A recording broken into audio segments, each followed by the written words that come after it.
What if the assassin's entire family wealth came from healthcare insurers? The entire world is aware that today Luigi Mangione was arrested as the prime suspect in the unaliving of the United Healthcare CEO Brian Thompson in Pennsylvania, where unironically he was eating at a McDonald's. He had his manifesto with him, he had the weapon possibly 3D printed with him, but no one, and I mean no one, is talking about the fact that the healthcare companies are single-handedly responsible for all of his family's wealth. I, however, happen to be just outside Baltimore, and in Maryland, we all know where his family's money comes from, and I think there's a tie no one is talking about. Let's get into it. So Luigi Mangione went to Ivy League schools. He also did Ivy League seminars at Johns Hopkins and at Stanford University. He is an intelligent man, but he also graduated as the valedictorian from the Gilman School. Now, if you're anywhere around Maryland, then you know when someone asks where you went to school out here, they're not talking about your university, they're talking about your high school. The Gilman School is one of the most elite preparatory schools in our region, racking in at anywhere between $35,000 and $39,000 a year to go to school there. Introducing the Mangione family. Now, the Mangione family actually is the head of a group of organizations that are privately held nursing care facilities, and it's called the Lorien Group. And if you look at the Lorien Health Services About Us page as of today, it says a family-owned and operated organization founded by and conducts itself based on strong family values. But if you look just a couple days ago, it looked like this. That's right, folks. Just a few days ago, it said when Nicholas and Mary Mangione founded Lorien Health Services, they set out to provide Maryland seniors with pride and dignity, yada, yada, yada. It's very interesting how that just changed, isn't it? But how do we know who really owns all of these facilities, and how do we know he's related to them? Now, doing a fair amount of research on these nursing facilities, I've learned that since 1977, they've grown to have at least 9 long-term care and rehab facilities all across the state of Maryland. They also have expanded to add a healthcare services company, and they invested a ton of money in buying Turf Valley Golf Resort, where they have tons of weddings and conferences, and they also host hundreds and hundreds of dinners for healthcare and pharmaceutical representatives. No correlation, I'm sure. This is an article from the Washington Post discussing Nick and Mary Mangione's acquisition of the Turf Valley Resort. And it was in these responses to interrogatories from one of their lawsuits that I identified the ownership structure of Lorien Healthcare and their affiliates. In this document, they're answering who owns all of the facilities and who owns all of the stock in Lorien Healthcare and Lorien Health Services.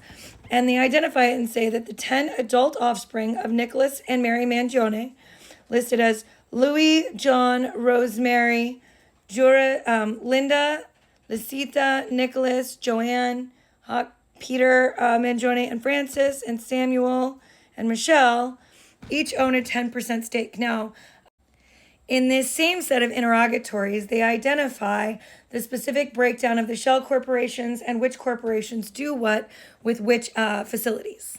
They also address ownership of the Turf Valley Resort. I also found an attached letter offering to purchase a new facility, and it was signed by a law firm, but it was signed by Louis Mangione, president of the company that was doing the development for all of the rehab facilities and the resort. Now, Louis Mangione, according to address records, is likely Luigi's father. I had to go and find out which of them were Luigi's parents. When I did a background check on Luigi, I found his address as 1 Buckley Court in Towson, Maryland, which happens to be the same address as Louis Z. Mangione and also his wife, Kathleen Z. Mangione. And as I said, Luigi at 1 Buckley Court, Towson. In case you're wondering, 1 Buckley Court is neatly nestled right at the foothills of Providence, one of the most exclusive areas to live in and around Baltimore and Baltimore County. It's also very close to the private country club that the Mangione family purchased and operates today. Now, taking a really hard look at how the experiences are for the residents at their family nursing facilities, at first glance, it looked like they were really actually on the up and up. It looked like their residents were well taken care of. It appeared that they were receiving decent care. I couldn't find very many lawsuits, but then I dug. I found a bunch of shell corporations, and I identified several malpractice suits against them. I also went and looked at the government rankings of their nursing facilities from the Medicare assessment team that actually determines whether or not the residents have a strong quality of life. And let me tell you, the numbers were not pretty. Jumping back to the healthcare facilities and the state or condition and quality of care that their patients receive. Remember, Luigi volunteered here quite a bit. Right now, their most recent health rating is 2 stars, and they have received at least 24 demerits just on the health conditions and the health inspection investigations in their one facility this year alone.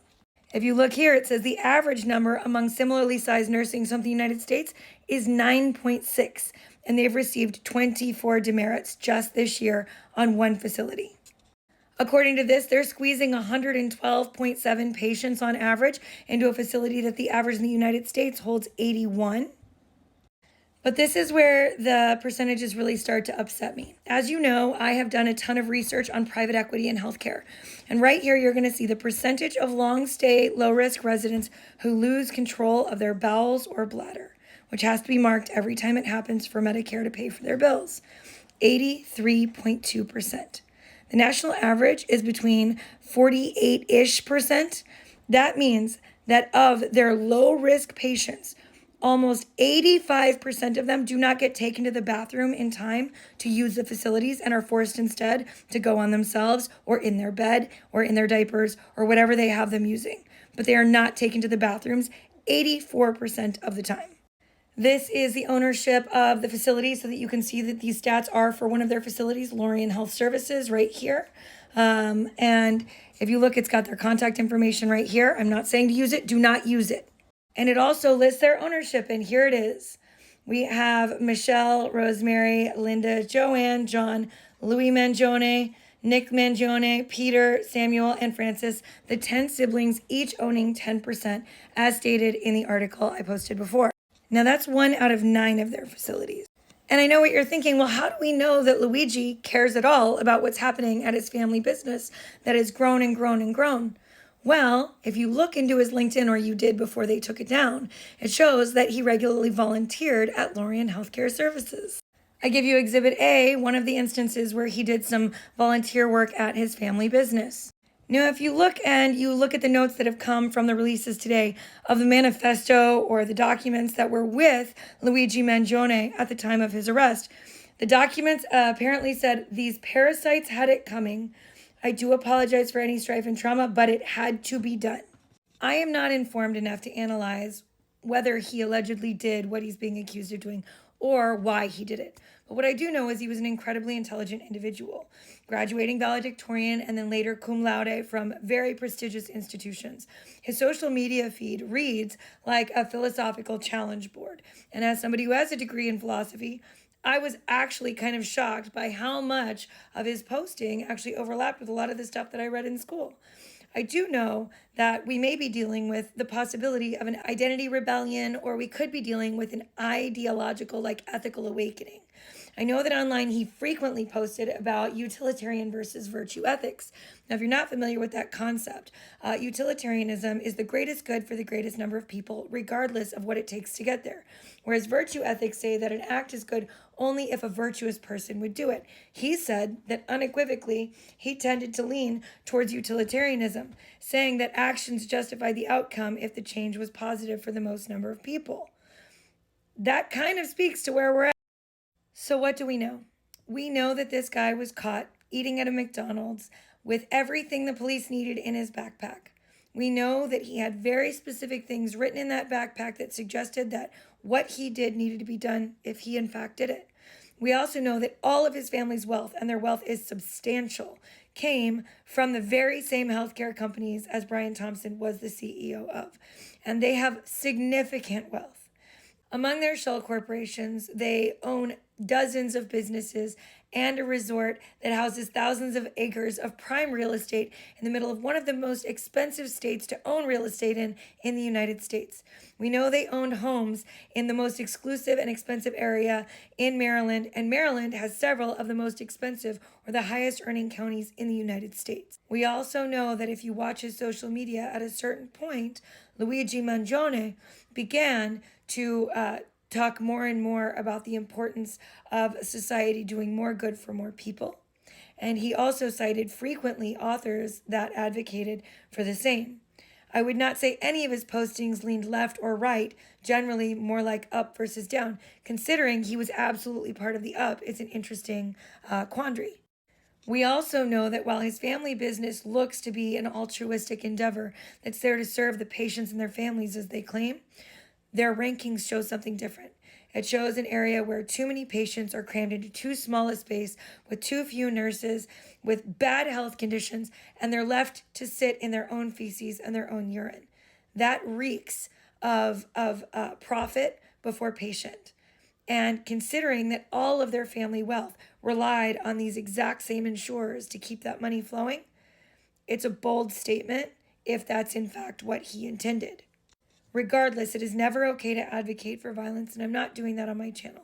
What I am doing is advocating that we all pray for the patients of Lorien Healthcare. We pray for their family members as they go through a difficult time of probably learning the kinds of conditions their family members have been in, and we're going to see other people that are struggling with the information that comes out. If you're new here, my name is Tiffany. We work together to fight private equity. We work together to save small businesses in our community, to expose corrupt corporations, and to talk politics regularly. Thanks for tuning in, and don't forget to like, share, do all the buttons, and do all the things. Sorry, 83.